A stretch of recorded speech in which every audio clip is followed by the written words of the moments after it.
Good evening, Gs500 Guy here. This weekend I'm going to be doing a road trip to Mount Rainier with a few other bikers. It's going to be beautiful. We'll be going up where we've got glaciers, beautiful scenery, trees. It's going to be incredible. I'm going to take Susie on this trip. A couple reasons. I've got the fairing. I'll be doing some highway riding and that'll keep me a little bit cooler and drier. Susie has GPS. She has a zero gravity sport touring windshield to keep the wind off of me. She's got a handy dandy carrier on the back for an extra jacket, extra tank of fuel, or whatever else I may need, some tools, tire repair kit. Anyway, she's the one that's going to go on the trip. She's just hitting 6,000 miles, so she's due for her oil change. We've got one problem though. Got this guy in the way. We got to get this off in order to get down there to change the oil. I'm going to show you how to take this off. A lot of people have shown you how to change oil. That's not too hard. But getting this guy off can be kind of a scary task if you haven't done it before, and it's got two tricky plastic fasteners. So I've got everything else I need to do my oil change, but now I've got to get this off. So I'm going to show you how to do that. It's really pretty simple. You need two tools to take it off.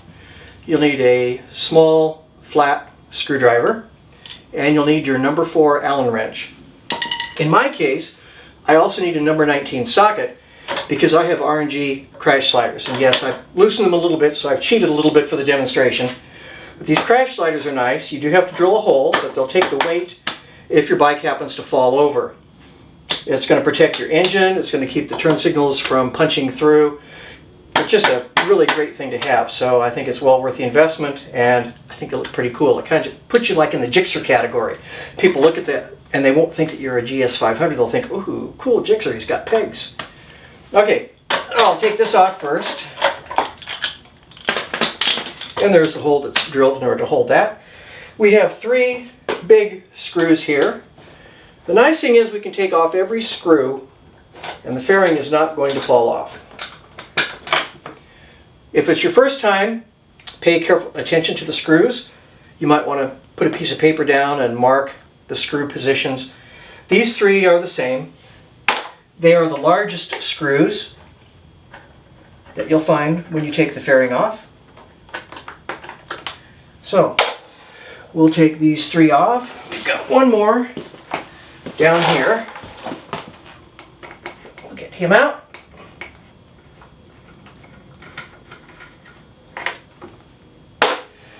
Before I go back up and work up here, I'm going to take off the 2 plastic fasteners that are hidden down here.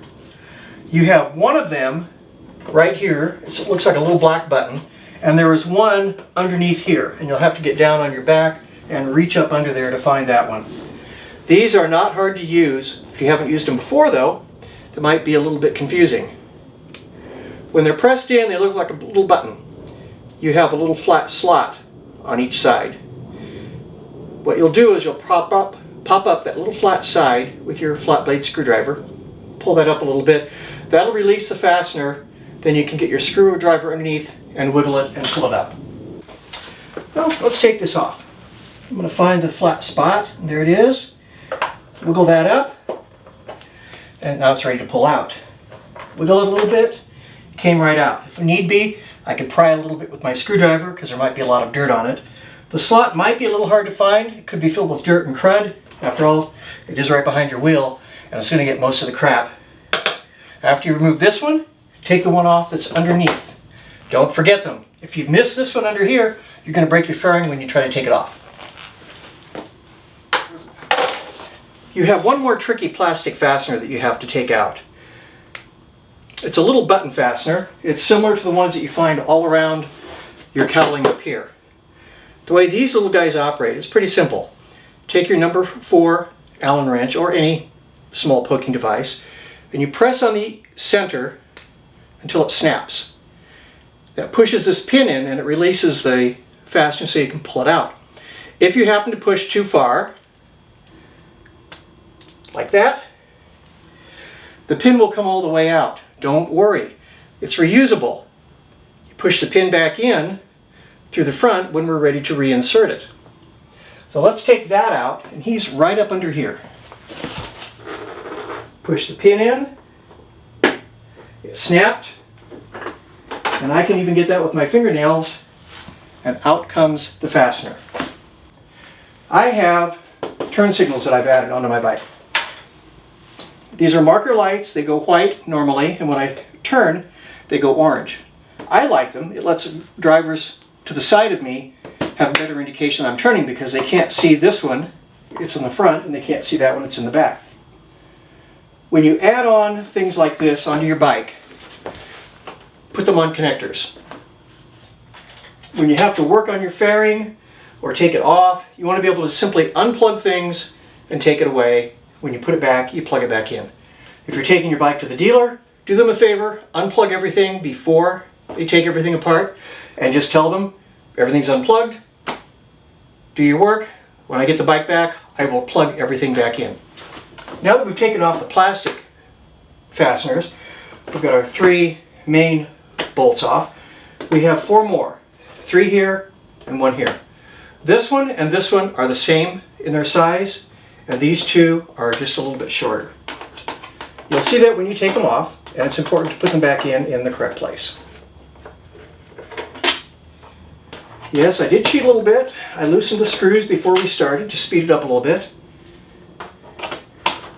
This is not magic, this is not sleight of hand, they were just loosened ahead of time. Okay, there are the 2 screws. This one is a little bit shallower on the shoulder on it, this one's deeper. Deeper one, shallow, shallow.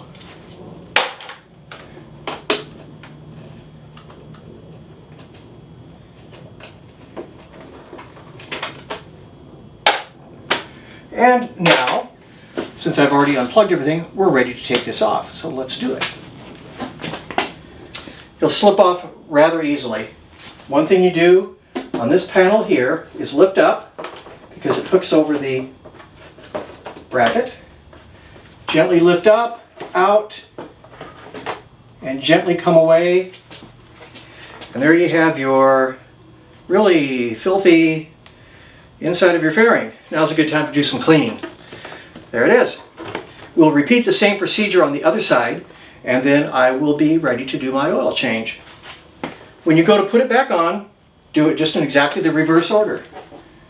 You'll come, you'll slide it under.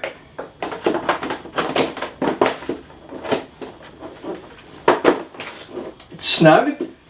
I would suggest you put on these 4 screws first. Move on to your plastic fastener inside. A little note on these plastic fasteners. When it comes time to put this little plastic fastener in, you want to either push the pin back out, or if it came all the way out, push it back in on the end. Have it loose. You'll take this fastener, you'll push it in the hole, and then with your finger, press that little cap down flat. And that's how that grips. Now with these that go down here, you have the cap out. Take the fastener, push it in the hole, make sure everything's correctly aligned, and press down the button, you're fastened. Once you've got the other side on, do your plastic fastener down at the bottom, making sure that the 2 sides fit correctly. It's easy to do that when these aren't screwed in. Then do these 3 screws here. If you have sliders, put those back in, reconnect your lights, and you're ready to go. And that's it. Not hard, is it? Pretty easy to take your fairing off, and you don't have to take this guy off in order to get down there and do the oil change. This is the Gs500. Ride safe.